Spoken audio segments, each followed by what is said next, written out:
Lecture matter ফৌজদারি কার্যবিধি 1898 দ্বাদশ অধ্যায় স্থাবর সম্পত্তি বিষয়ে বিরোধ ডিসপুটস অ্যাজ টু ইমমুভেবল প্রপার্টি ধারা 145 ধারা 145 সেকশন 145 জমি প্রভৃতি বিষয়ে বিরোধের কারণে শান্তিভঙ্গ ঘটাইতে পারে সেক্ষেত্রে পদ্ধতি 1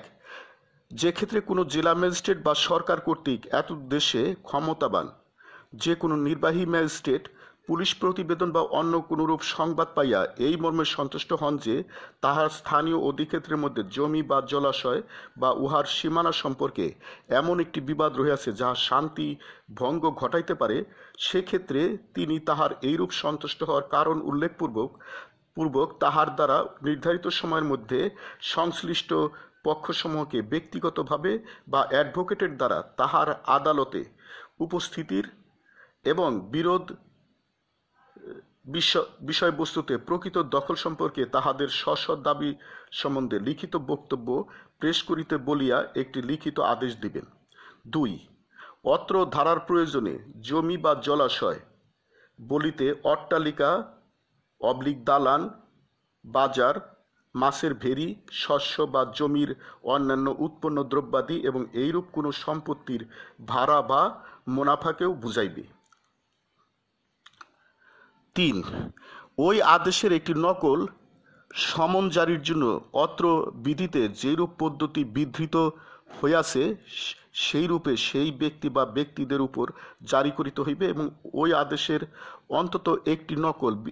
বিবাদীর বস্তুর বা তার কাছাকাছির প্রকাশ্য স্থানে লটকাইয়া দিয়ে সর্বসাধারণে প্রকাশ করিতে হইবে। দখল সম্বন্ধে অনুসন্ধান 4 ওই বিবাদীর বস্তু দখল করার অধিকারের প্রতি উক্ত পক্ষদের কাহারও যোগ্যতা বা দাবির প্রসঙ্গ বাদ দিয়া সেই ম্যাজিস্ট্রেট তখন পেশ করা বক্তব্য পুঙ্খানুপুঙ্খে পরীক্ষা করিবেন, সংশ্লিষ্ট পক্ষদের শুনানি নেবেন এবং তারা যে সকল সাক্ষ্য প্রমাণ পেশ করিতে পারেন সেইগুলি গ্রহণ করিবেন। তিনি আরও যে সকল সাক্ষ্য প্রমাণ প্রয়োজন বলিয়া মনে করেন সেগুলি যদি কিছু থাকে তা গ্রহণ করিবেন এবং যদি সম্ভব হয় উপধারা 1 এর আওতায় তাহার দেওয়া আদেশের তারিখে ওই বিবাদীর বস্তু দখলে কেউ ছিল কিনা এবং সংশ্লিষ্ট পক্ষদের মধ্যে কে দখলে ছিল তা স্থির করিবেন। তবে শর্ত থাকে যে ইহা ম্যাজিস্ট্রেটের কাছে যদি প্রতীয়মান হয় যে উক্ত আদেশের তারিখের অব্যবহতি পূর্ববর্তী 2 মাসের মধ্যে কোনো পক্ষকে বলপূর্বক ও অন্যায়ভাবে দখলচ্যুত করা হয়েছে, তবে ঐরূপভাবে দখলচ্যুত পক্ষকে উক্ত তারিখে দখলকার ছিলেন মর্মে পরিগণিত করিতে পারিবেন। তবে আরও শর্ত থাকে যে ম্যাজিস্ট্রেট ঘটনাটিকে জরুরি মর্মে বিবেচনায় আনিলে অত্র ধারার আওতায় সিদ্ধান্ত সাপেক্ষে যে কোনো সময় এই বিষয়বস্তু ক্রোক করিতে পারেন। 5 অত্র ধারায় যাহা কিছুই থাকুক না কেন উক্তরূপে হাজির হওয়ার নির্দেশপ্রাপ্ত কোনো পক্ষ বা অন্য কোনো স্বার্থ সংশ্লিষ্ট ব্যক্তি প্রমাণ করিতে পারিবেন যে উক্তরূপ কোনো বিরোধের অস্তিত্ব নাই বা ছিল না এবং এইরূপ ক্ষেত্রে ম্যাজিস্ট্রেট তাহার আদেশটি বাতিল করিবেন এবং সে বিষয়ে আর সকল আইনি কার্যক্রম স্থগিত থাকিবে, কিন্তু এইরূপ বাতিলকরণ সাপেক্ষে উপধারা 1 এর আওতায় ম্যাজিস্ট্রেটের দেওয়া আদেশটি চূড়ান্ত হইবে। আইনানুগভাবে উচ্ছেদ না হওয়া পর্যন্ত দখলকারের দখল অব্যাহত। 6 ম্যাজিস্ট্রেট যদি সিদ্ধান্ত গ্রহণ করেন যে পক্ষসমূহের মধ্যে এক পক্ষ বিরোধীয় বিষয়বস্তুতে দখলকার ছিলেন বা উপধারা 4 এর প্রথম শর্তের আওতায় তাহাকে উক্ত বিষয়বস্তুতে দখলকার মর্মে পরিগণিত করা উচিত, তাহা হইলে তিনি একটি আদেশের মাধ্যমে সেই পক্ষকে আইনিভাবে যুক্তিযুক্তভাবে উচ্ছেদ না হওয়া পর্যন্ত উক্ত দখলের প্রতি সকল প্রকার প্রতিবন্ধকতা সৃষ্টির উপর নিষেধাজ্ঞা জারি করিবেন এবং তিনি যে ক্ষেত্রে উপধারা 4 এর প্রথম শর্তের আওতায় এগোবেন সেক্ষেত্রে তিনি জোরপূর্বক ও অন্যায়ভাবে বেদখল পক্ষকে দখল প্রত্যাবর্তন করিতে পারেন। 7 যখন এইরূপ কোনো আইনি প্রক্রিয়ায় সংশ্লিষ্ট কোনো পক্ষ মারা যায় তখন ম্যাজিস্ট্রেট মৃত পক্ষের আইনানুগ প্রতিনিধিকে ওই আইনি কার্যক্রমের একটি পক্ষ করিতে পারেন এবং তারপর অনুসন্ধানটি চালিয়ে যাবেন এবং যদি এইরূপ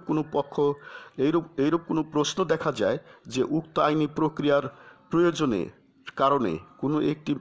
মৃত পক্ষের আইনানুগ প্রতিনিধিকে, তবে উক্ত মৃত পক্ষের প্রতিনিধি হিসেবে দাবিকারী সকল ব্যক্তিদের সেই ক্ষেত্রে পক্ষ করা হইবে। ৮. যদি ম্যাজিস্ট্রেট এইরূপ অভিমত পোষণ করেন যে এই ধারার আওতায় কোনো একটি আইনি প্রক্রিয়াতে তাহার কাছে অনির্ণীত থাকা বিবাদীর বস্তু কোনো শস্য বা সম্পত্তির অপরাপর উৎপন্ন দ্রব্য দ্রুত স্বাভাবিক নিয়মে পচনযোগ্য, তবে উক্ত সম্পত্তির যথাযথ জিম্মা বা বিক্রির জন্য তিনি একটি আদেশ দিতে পারেন এবং সংশ্লিষ্ট অনুসন্ধান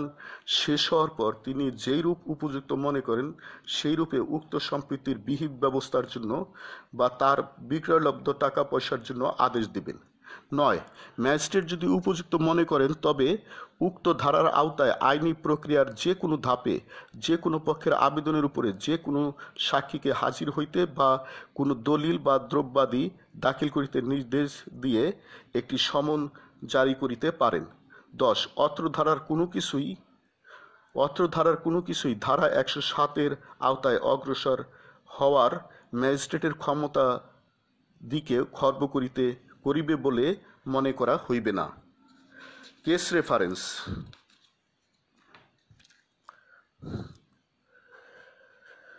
37 DLR 290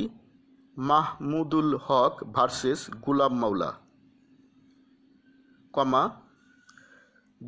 6 BLD 1, 37 DLR 204, 5 BLD 316. Case reference: 41 DLR 120, 6 BLD 261 AD, 6 BCR 81 AD. Case reference: 53 DLR 64. Case reference: DLR 59 AD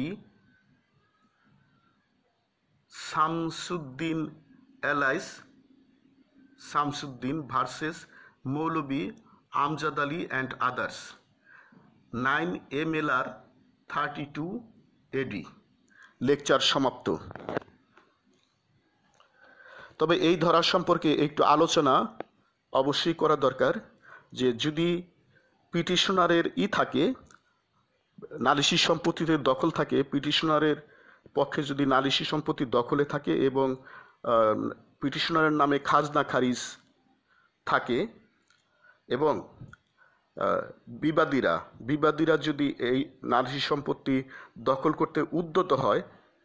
সেক্ষেত্রে এই ফৌজদারি কার্যবিধির 145 ধারায় নির্বাহী ম্যাজিস্ট্রেট আদালতে মামলা ফাইল করলে এই মামলায় রেমেডি পাওয়া যেতে পারে। লেকচার সমাপ্ত।